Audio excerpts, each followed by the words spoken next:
I declare the 31st Churchill Kemper Lecture open.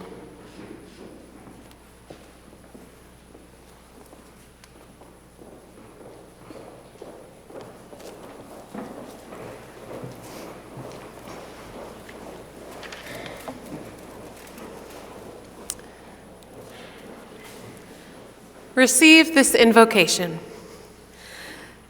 Loving God, Holy One, you speak, and the world is created. With your words, we are written, our existence spoken from syllable to substance. With your words, creation was formed. We are formed. So here we are now, gathered in this holy place as your people, words made flesh, scripted by the grace of your creative goodness. We ask that you accompany us as we undertake this holy art of learning. Allow us to welcome wisdom into ourselves and be transformed, made new in some small way. Open our hearts, our minds to the spirit of learning that is ever moving, ever present here in this place. May we be as blank pages, ready to receive your innovative, ever-moving spirit, waiting to be filled afresh with new and bold words of knowledge and education. Amen.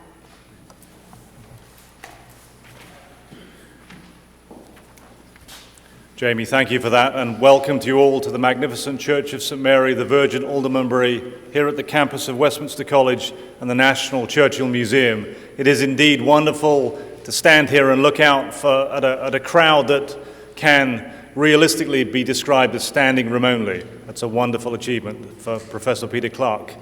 A quick announcement: if you have a cell phone, if you have a pager, please turn it off or turn it to airplane mode, because the feedback does interfere with our sound system.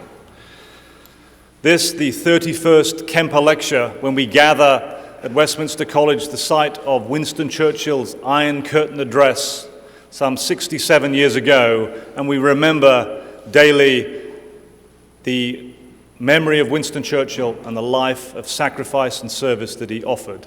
This Kemper Lecture is the highlight of the National Churchill Museum year and brings in renowned international speakers to talk of Churchill and his fascinating life. It is my pleasure now to introduce to you Professor Barney Forsyth, who will provide his own inimitable welcome and introduce our Kemper lecturer. Dr. Forsyth. Thank you, Rob. Well, good afternoon. It's a great day to be a Churchillian and a great day to be a Blue Jay. To the members of the Westminster College community and to the friends of Sir Winston Churchill, on behalf of all of us, I want to welcome you to Westminster College and to America's National Churchill Museum. And I want to welcome you to this year's Enid and R. Crosby Kemper Lecture, which is a rich tradition at Westminster College.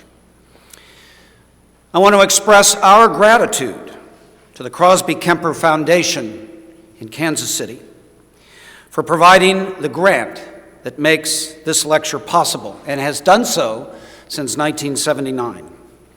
Inspired by the famous Iron Curtain speech delivered on our campus by Sir Winston Churchill in 1946, this series builds on that great event in Westminster's history to provide lectures by prominent authorities on British history and Sir Winston Churchill.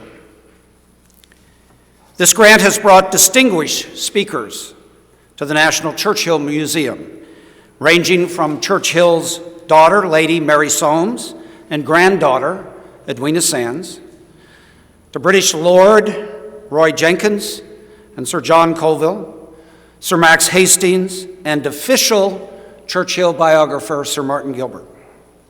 Through these lectures, we see the relevance of Churchill today. The messages of the Kemper lecturer reinforce the leadership model and character we aspire to achieve in our graduates, who will be educated to lead and inspired to achieve once they walk back through the columns and into the world to live lives of success, significance, and service. The 2013 Kemper Lecturer is Professor Peter Clarke. Dr. Clarke was educated at the University of Cambridge, where he held progressively more senior academic roles, culminating in Professor of Modern British History and as a Fellow of St. John's College, Cambridge. And from 2000 to 2004, he also served as the Master of Trinity Hall College, Cambridge.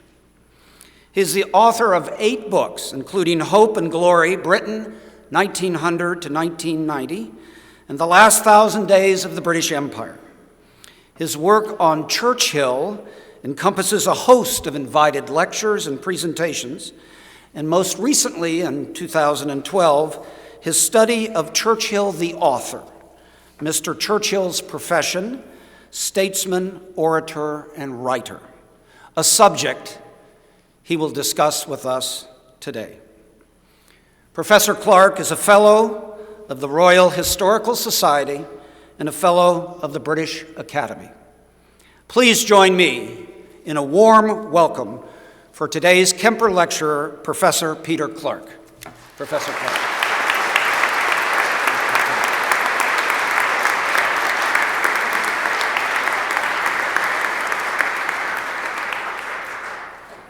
Many thanks, Mr. President, for your gracious and generous remarks.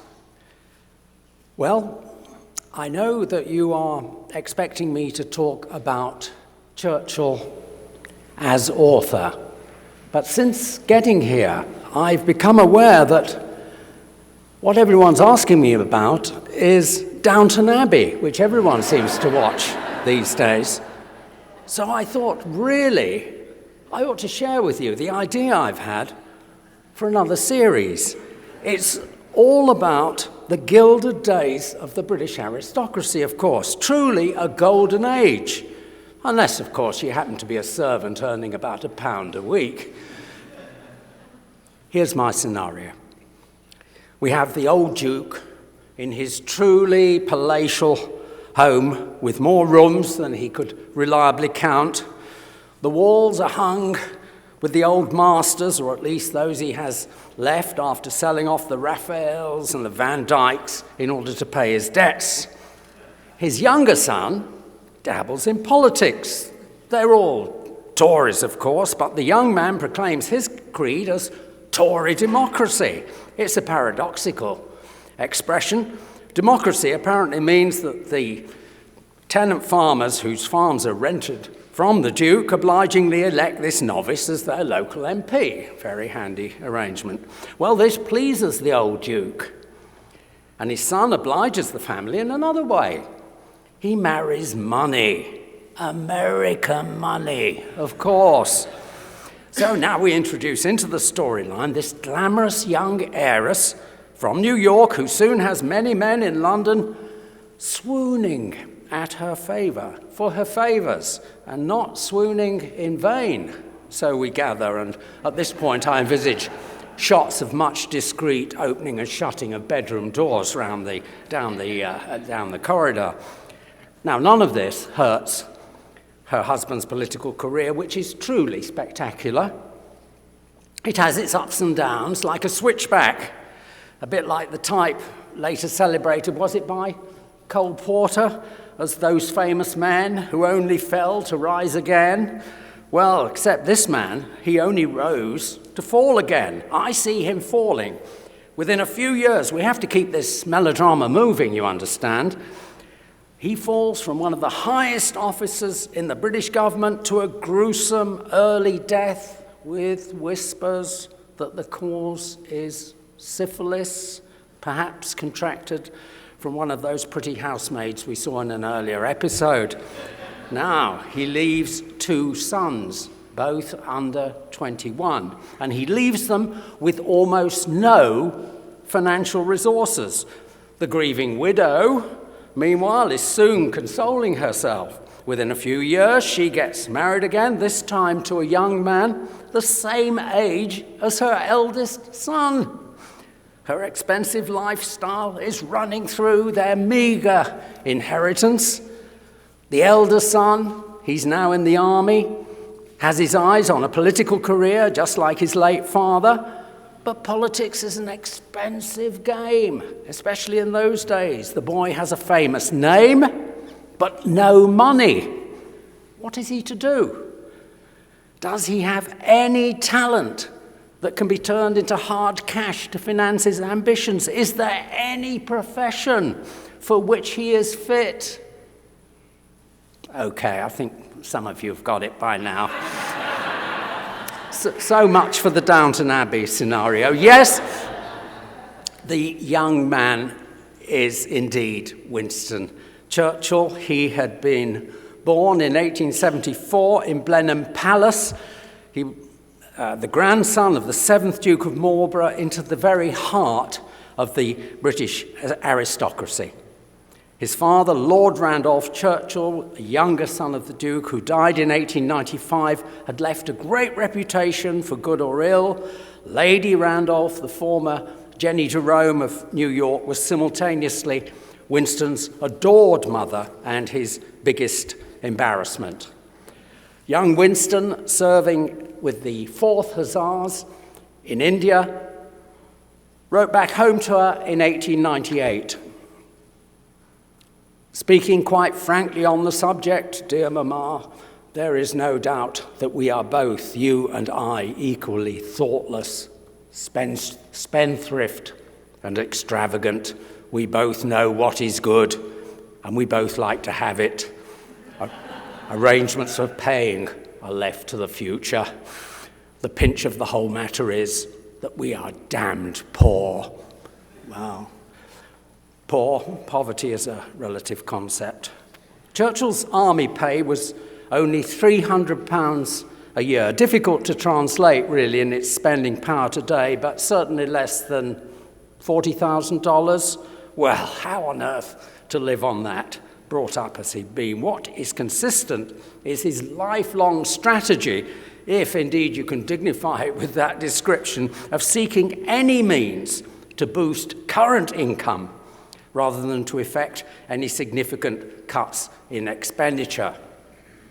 In this other career, Winston was mother's boy, the author of his fortune, as I call him in my book.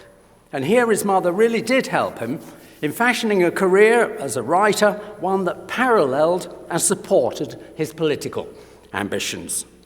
It was Lady Randolph who secured his first writing contract, which was as a war correspondent, first in Afghanistan, yes, sounds familiar, doesn't it? And then later in Egypt.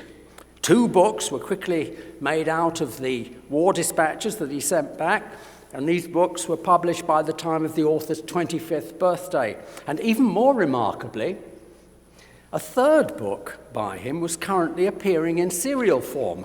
This was a novel entitled Savrola. Now, it was the only one of his books that he later actively discouraged his friends from reading. He even vetoed its republication in 1940, when any book bearing his name would have sold out. Savrola is not the reason to talk about Churchill as an author, and I shan't mention it again today. Early in 1899, not yet 25, he took a big career decision. Winston wrote to his grandmother. She was now the Dowager Duchess of Marlborough, and he wrote, "I am about to leave the army and have already forwarded my papers to the Horse Guards. Had the army been a source of income to me instead of a channel of expenditure, I might have felt compelled to stick to it. But I can live cheaper and earn more as a writer." This is the big career choice. From this time onward, the author took to quoting Dr. Samuel Johnson, "No man, sir, except a blockhead ever wrote except for money." In 1945, at the height of his worldwide fame as a statesman, he told one editor, "After all, I'm a member of your profession. I've never had any money except what my pen has brought me. Churchill, of course, had many different talents. My old friend David Cannadine gave the Kemper lecture here last year on Churchill as an artist. A good subject, and one to which I'm sure David did justice. But look at the way that Churchill himself wrote about it in his essay significantly entitled Painting as a Pastime.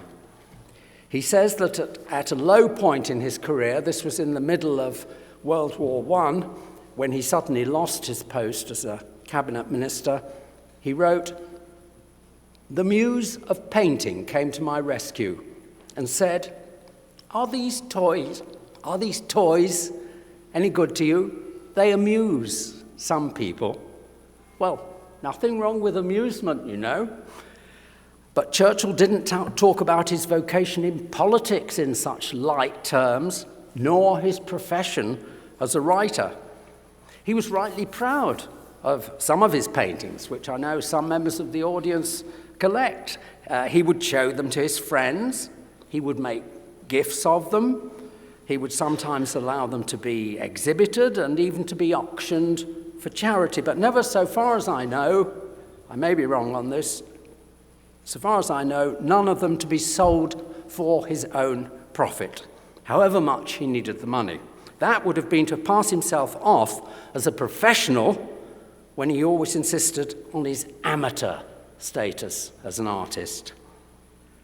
But writing was not a hobby, like his painting, nor was it just a part-time job, but one that by most ordinary tests became his primary occupation and source of income. In the 1930s, admittedly when he was out of government office, his income from writing was 30 times greater than his income from politics. Ask any accountant, perhaps we've got an accountant in the house right now, ask any accountant, what was this man's profession? Follow the money. That has to be the first watchword here, doesn't it? That's the first reason to take Churchill seriously as an author. And secondly, he was accepted by other professionals on these terms. In his memoirs, Rudyard Kipling, who was 9 years older than Churchill, claims, "I have never directly or indirectly criticized any fellow craftsman's output." That's what Kipling said. Here's an author who won the Nobel Prize for Literature in 1907, talking about what he chooses to call his own craft. In 1934, Kipling wrote a letter to Winston Churchill admiring the second volume of Churchill's biography of the first Duke of Marlborough. And Kipling wrote, "I very much like the clarity of the history and, as craftsman to craftsman, the workmanship, notably the structure of the war and certain purple patches which you have sparingly but very wisely used. I think there could have been no greater compliment from a fellow craftsman." Kipling's memoirs conclude with a chapter called Working Tools, and tools for Kipling included special pens that he liked to write with. For Churchill, the pen had largely been abandoned after he first became a government minister from 1905 onwards and discovered the joy and ease of an obedient stenographer who would take down every word that he uttered in dictation. And the methods that he used in transacting government business in this way were subsequently transferred to his literary work in the 1920s and 1930s, when dictation replaced pen pushing in the literal sense, let alone using a typewriter himself, which of course he wouldn't have done. He would dictate away at his desk sometimes, but more often pacing up and down, or in his bath with the door conveniently ajar and the stenographer sitting round the corner discreetly, or even while laying bricks on his estate, putting another brick in place and the words still coming out, the stenographer there taking down the shorthand. And that's how not only his newspaper articles, but his big books were actually composed. And only subsequently would he scrutinize the results when his outpourings had already been set up in proof by the printers, and Churchill would scrawl his many corrections and improvements on the manuscript. Within the technology of his day, you could say that he was anticipating the way that we can write on a computer, cutting and pasting until we're satisfied with the final draft, moving the stuff around in this way. So, with his own working tools and methods, and with this technological improvement through dictation, he boosted his productivity and his income alike. As he liked to say, I lived from mouth to hand. So I'm arguing that Churchill was a professional author in this double sense, not only relying upon the proceeds for the bulk of his income, but also acquiring the necessary skills and upholding professional standards in his work. As a statesman, he never achieved his ambition to win the Nobel Peace Prize. But in 1953, he did win the Nobel Prize for Literature. Not a bad consolation prize, really. Other authors who were Nobel laureates have had an enormous amount written about them, filling the shelves with literary biography and criticism.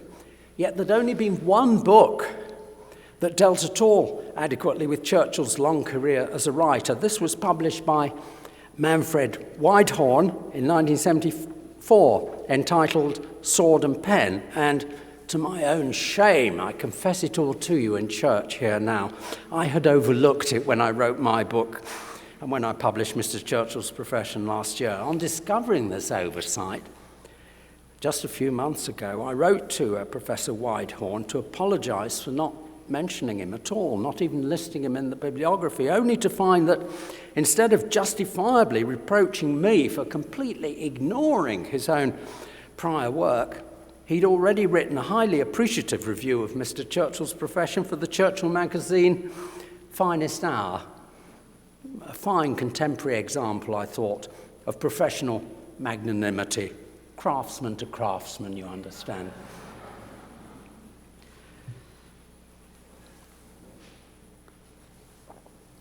I've tried to tell the story of Churchill's life from a new angle. Not ignoring the political career, that would be entirely false and artificial, of course, but keeping the focus on the professional commitments that financed it. And the lifestyle that Churchill kept up in this way was one that it's impossible to understand without what I'm calling Downton Abbey. That is, the assumptions of the aristocratic milieu in which he'd been brought up and which stayed with him throughout his life. Blenheim Palace, Winston's birthplace, some of you may have visited it in England, is an enormous country house, truly palatial, built at the taxpayer's expense in the early 18th century for Winston's great ancestor, the first Duke of Marlborough, whose victory at Blenheim in 1704 had saved Vienna from the French. And this aristocratic heritage should never be forgotten. Chartwell Manor in Kent, now owned by the National Trust, Winston's own country house, can perhaps be called more modest, because all things are relative. But, as some of you may have seen if you visited it, Chartwell has 22 bedrooms. It needed a considerable staff to maintain it in the proper style. 9 indoor servants in the 1920s, plus 2 secretaries for Winston and a nanny for young Mary, now Lady Soames, There were 3 gardeners outside, a chauffeur, of course, for the Rolls Royce, what else? A groom for the polo ponies, a bailiff for the estate. Now, not every working politician in the 1920s would have chosen to live in that way, but Churchill did. Still the grandson of a duke in all his aristocratic expectations. I think I'm the first historian ever to have looked at some fascinating parts of Churchill's own enormous archive held at Churchill College, Cambridge. I mean the files devoted to his own financial affairs and to his tax returns. These have never been disturbed. And the archives tell us about other expenditures that were part of the Chartwell lifestyle. We have the surviving wine bills from the mid-1930s, which detail his expenditure not only on whiskey and brandy in formidable quantities, but also on the finest vintage champagnes, to which I already alluded after lunch. Listen to the names: Krug, Goulet, Lanson, Perrier-Jouet. To some of us, this is poetry. Veuve Clicquot. But above all, his beloved Paul Roget. In terms of our money today, his liquor bill was $800 a week. I often point this out to my wife today when she makes remonstrances to me. I say,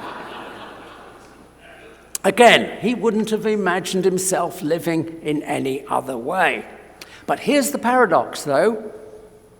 He was also a working man in the strict sense. Unlike his feckless ancestors, he was ready to throw his prodigious energies into his literary profession with an unremitting schedule of writing commitments to pay his bills.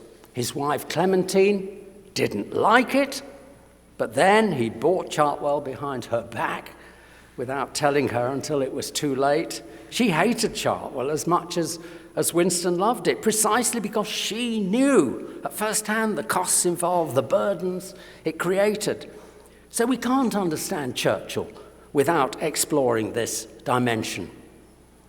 From 1924 to 1929, Churchill was Chancellor of the Exchequer in control of the British Treasury, with a salary of £5,000 a year in contemporary money. In real terms, much more than British ministers earn today, the equivalent perhaps of about $250,000. But Churchill reckoned he needed at least twice as much as that. His literary receipts were thus indispensable. He spent his advances from his books when they came in, and then worried later about the deferred income tax that, oh, surprise, surprise, was due on them. So more literary contracts were always needed then in order to maintain the cash flow and to pay off the tax bills that had accumulated in the meantime. It was a treadmill from which he could not escape, unless, of course, he sold Chartwell, which was unthinkable. And yet, several times the house was reluctantly put on the market in the 1920s and 30s. Each time there was a hair's breadth escape from insolvency at the last moment. It was totally nerve-wracking. Well, it was for Clementine.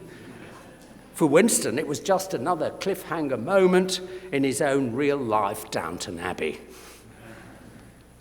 Now, Churchill was not alone among politicians in profiting from the sale of his own memoirs, which is, with some stretch, what we can call the world crisis, which deals with World War I, and he was to repeat the trick with even greater rewards after World War II. His 6 volumes, entitled The Second World War, were to have an amazing sale on both sides of the Atlantic in the 1940s, 1950s, with proceeds in the millions, pounds or dollars.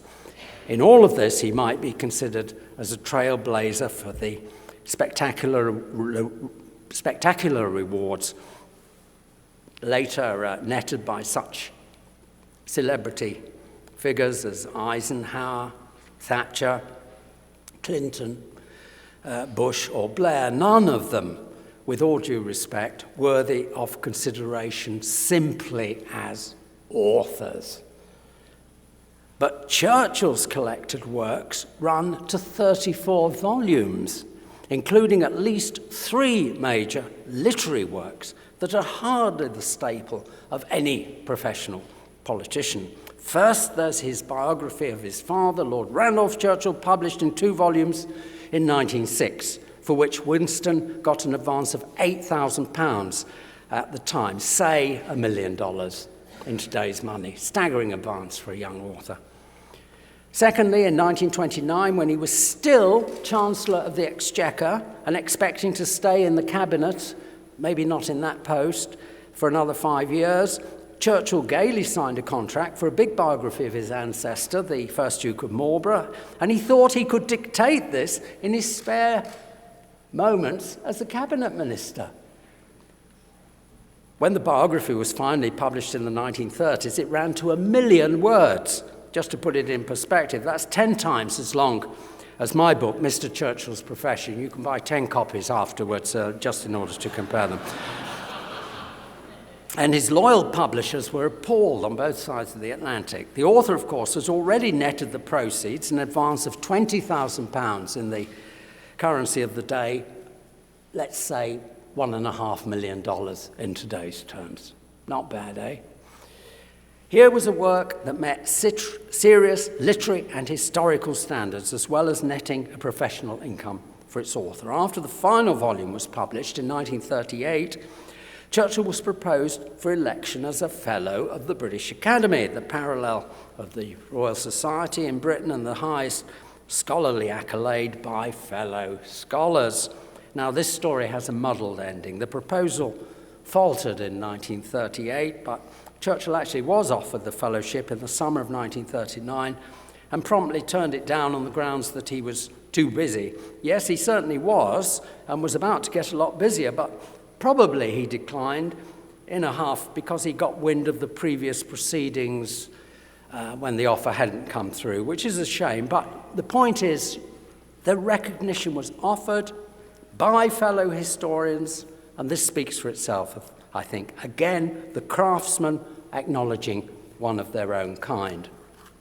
Well, so much for Marlborough, his most scholarly book. But thirdly, we have to explain how Churchill came to write what proved his final great publication, his History of the English-Speaking Peoples, published in 4 volumes, again on both sides of the Atlantic, in 1956 to 58. This has sometimes been disparaged, not least among historians, as an old man's book, especially since David Reynolds, who's lectured here before, showed us how Churchill constructed the volumes of his work on the Second World War, relying heavily on a bevy of ghostwriters. It's often been assumed that the history was put together in a similar way once Churchill had retired as Prime Minister. Not so. I think I've been able to show quite clearly that most of the book was already drafted by the end of 1939 and composed by Churchill himself. It was put aside in 1940 in the great crisis of the war, as it turned out, until 1955, when Churchill finally retired as Prime Minister. But the first 3 volumes of the History of the English-Speaking Peoples, as published in the 1950s, are basically what Churchill drafted in 1938 to 39. I ask you to remember that point because I think it's significant. And only Volume 4 is actually the work of other hands, and even here, the long section on the American Civil War in the middle of Volume 4 had been dictated by Churchill in 1939. So it really is Churchill's own book.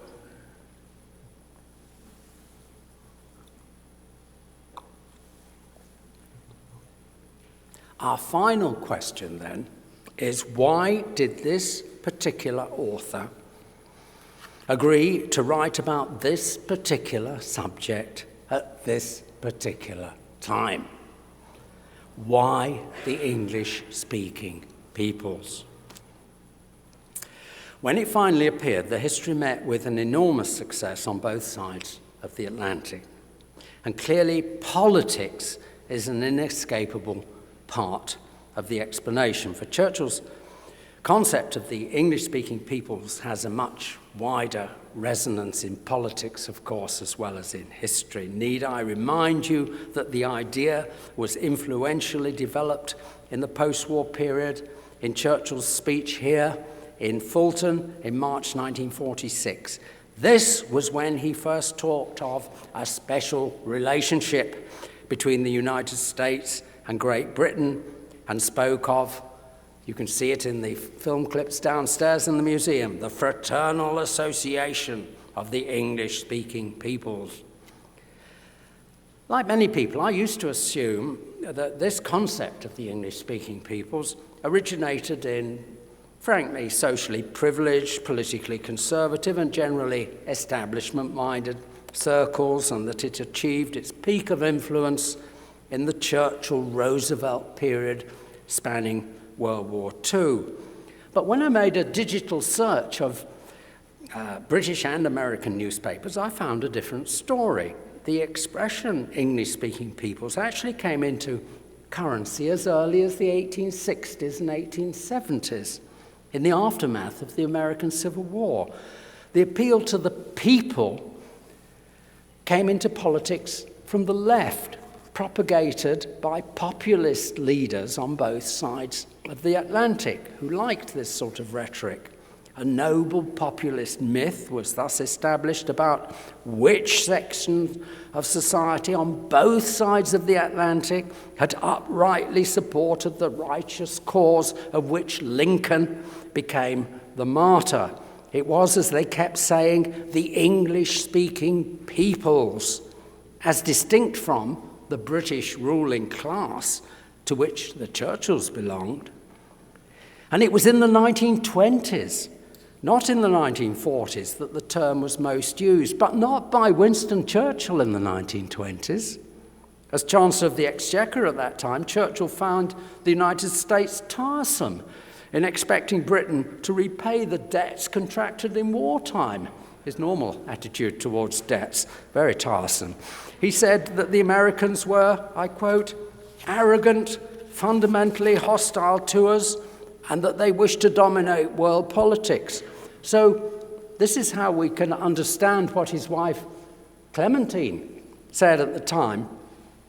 She had qualms about what might happen if Winston moved to the Foreign Office, and suggested privately in 1928 that your own known hostility to America might stand in the way, words which might surprise many people. The notion that because he was half American through Jenny, he was innately pro-American seems, well, simplistic. His mother, Jenny, had not lived in the United States since she was a teenager. True, Winston went to the United States in 1900, only just 26 and a newly elected Conservative MP at that point. He did so in search of dollars in the Marlborough tradition. And he didn't cross the Atlantic again for nearly 30 years, until the end of 1929, when he'd lost office and needed another contract. At this point, but really only at this point, the idea of Churchill writing some kind of popular history was already in the air. This prolific, proficient, professional author had been told, as he put it, that I had not yet reached the public which was at my disposal in the United States. On his visit to New York in late 1929, his American publisher, Charlie Scribner, took him to a football match, where, perhaps prompted by the manly spectacle, Churchill first proposed what he called a history of the English-speaking race. This was the idea picked up later by Churchill's political henchman and his so-called honorary man of business, Brendan Bracken, who acted as his agent in selling a history of the English-speaking peoples to publishers in June 1931 with a figure of £20,000 for the world rights, say $1.5 million today. Later that year, later in 1931, Churchill accordingly made a further visit to the United States, this time on much the same basis as in 1900 when he'd given lectures. This time he was going to give 40 lectures for a guaranteed sum of $35,000. In today's money, say $500,000. Little wonder then that by that point, the unity of the English-speaking peoples now became a leading theme of this lecture tour. The three options he saw for Britain were already specified in a draft of one of those lectures called The United States of Europe in 1931-2. He said, "Great Britain has for centuries been the proved and accepted champion of European freedom." So there's Europe. She is the centre and head of the British Commonwealth of Nations, the imperial connection. She is an equal partner in the English-speaking world, the American connection. All three. There's a clear continuity from this to his Fulton speech in 1946, appealing to what he then called the special relationship between the British Commonwealth and Empire and the United States. I think the evidence is that a special relationship was never envisaged by Churchill as an exclusive commitment on the part of Great Britain. For after the Second World War, he rated also about a European dimension in British policy and has sometimes been hailed rather indiscriminately as one of the fathers of the post-war movement for European unity.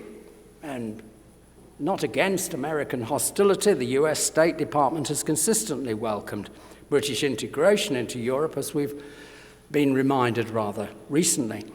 The real problem for Americans was not Europe, but especially when Churchill was in the picture, qualms about getting too close to the British Empire. But the main reason for Churchill's reputation, which he undoubtedly had in American eyes as an unreconstructed imperialist, was not, I think, a matter of policies, but simply that he talked so much about the empire.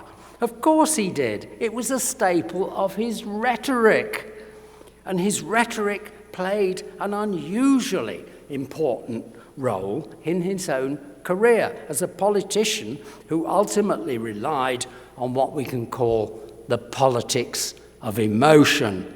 Now, sure, all politicians need some level of rhetorical skills, but those who rely on what we could call the politics of rational self-interest have a relatively undemanding job to do here. They need, this is point A, to identify their constituency.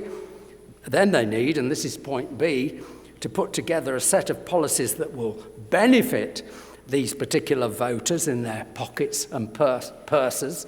And in the politics of self-interest, the role of rhetoric is fairly simple: to join up the dots between point A and point B and just say, get it, get it.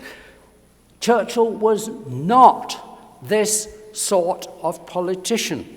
Like Lincoln, like Gladstone, he relied on the politics of emotion, in raising consciousness of great, inspiring ideals through noble oratory that could make strong men weep and disregard their immediate comfort.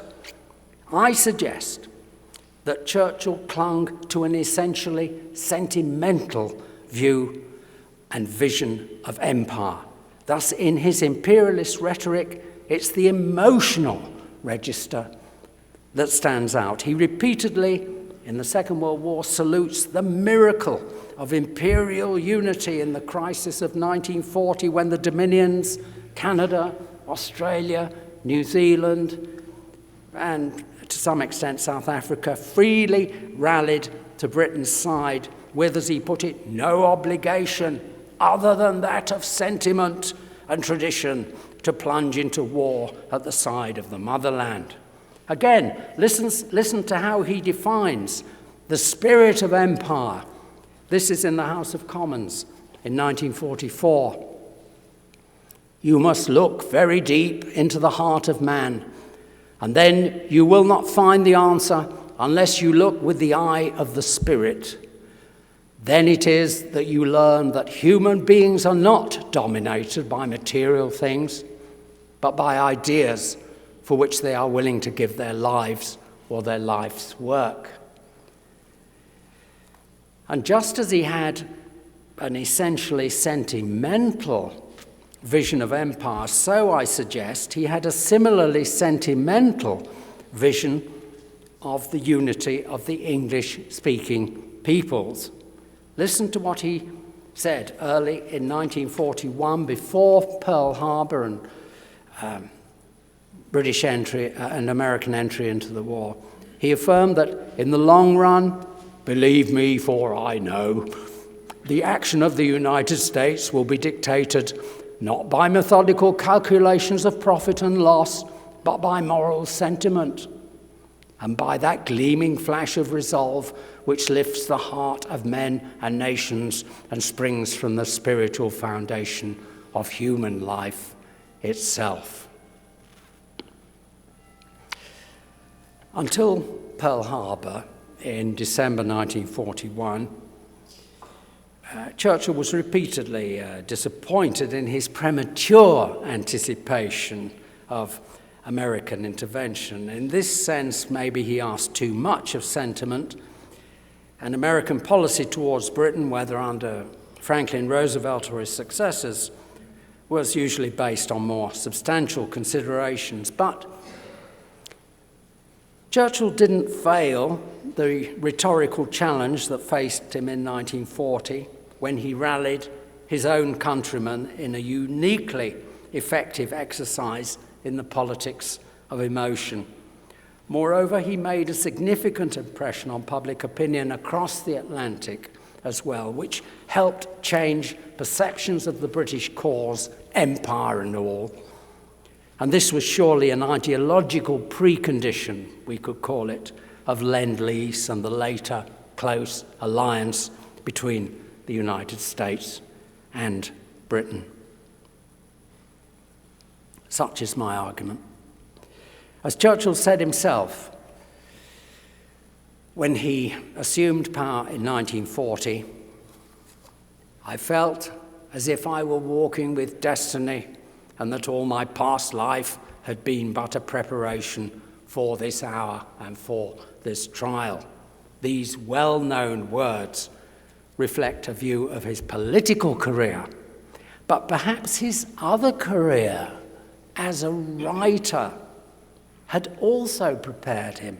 For when we read Churchill's great oratory of the wartime years, we're reading the words of an author who had just finished his own draft of the history of the English-speaking peoples. Little wonder that the themes in the great speeches often seem familiar once we bear that in mind.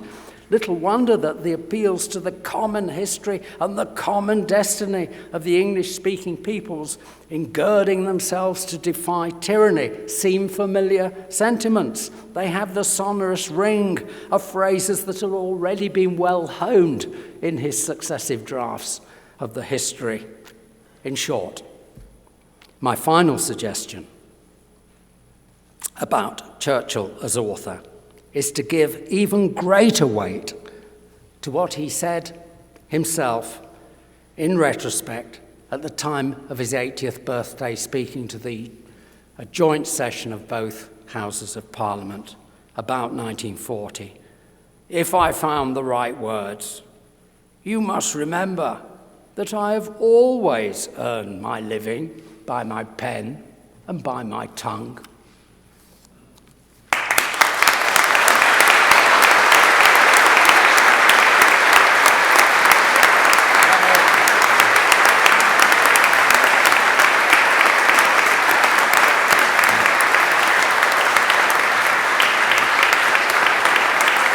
Peter, thank you. Professor Clarke, thank you for that engaging and illuminating discussion of a fascinating area of Sir Winston Churchill's life, delivered in a fashion I think you would all agree that if the history business does not work out quite as well as you would like it, then a second career perhaps beckons as a screenwriter of popular historical fiction. So stay tuned. It is my pleasure now to call to the podium Senior Fellow Dr. James Schmuck.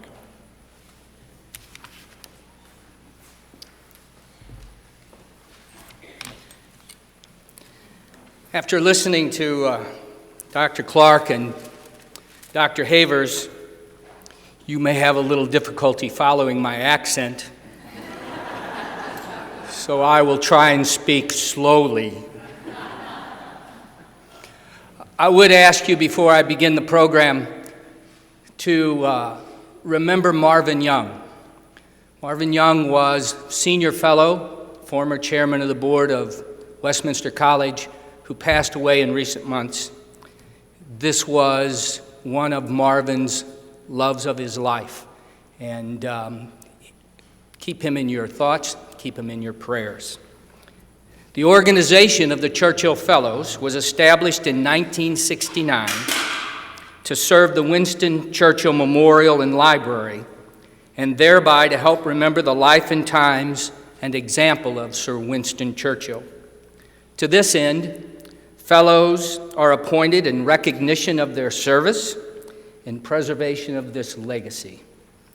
It gives me great pleasure today to induct formally 8 new fellows. And if you would come as I call your name. Mr. Vaughn Brokaw.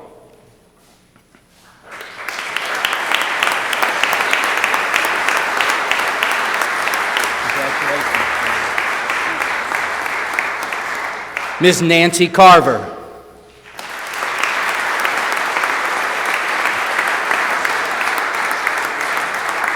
Mr. Robert Mohauser.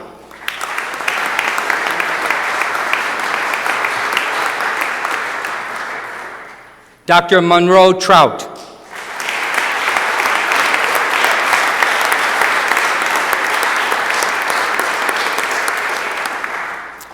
Mr. Philip White.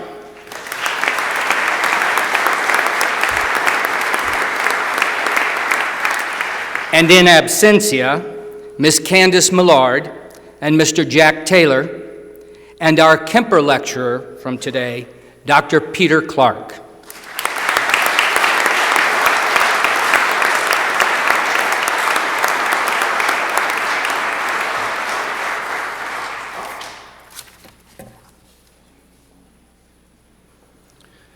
By the authority vested in me as Senior Fellow of the National Churchill Museum, Mr. Vaughn Brokaw,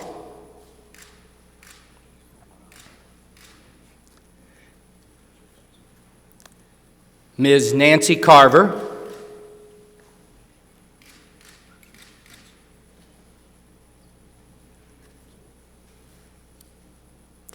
Mr. Robert Mohauser,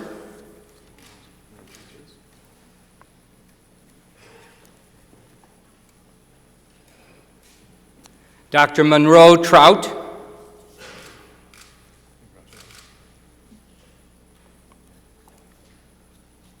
Mr. Philip White,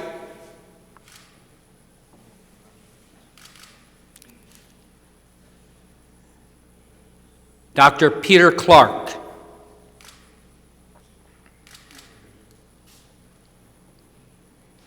it gives me great pleasure to confer upon you this medal. Welcome to the Churchill Fellowship. Congratulations. And please join me in welcoming our new Churchill Fellows.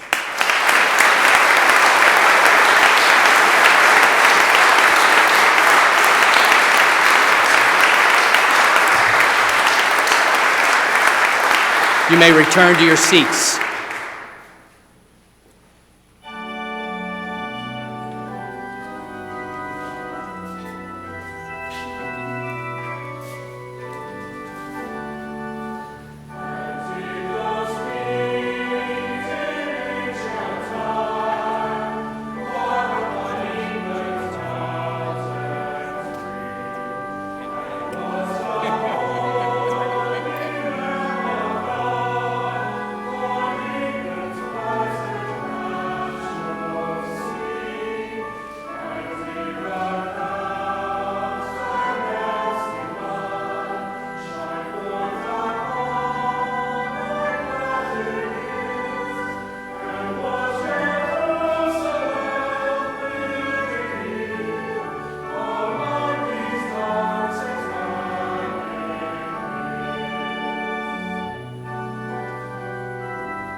Receive this benediction.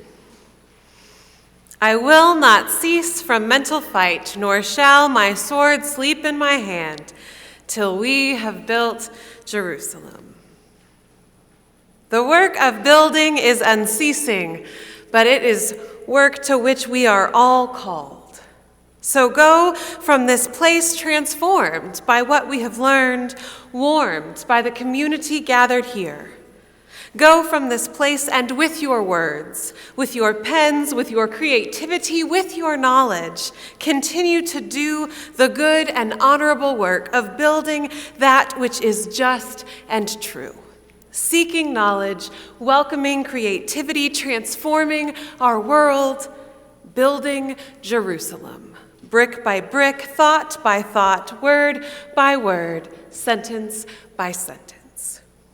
Amen.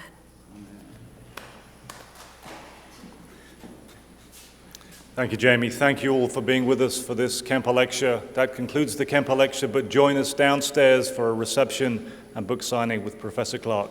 Thank you for coming.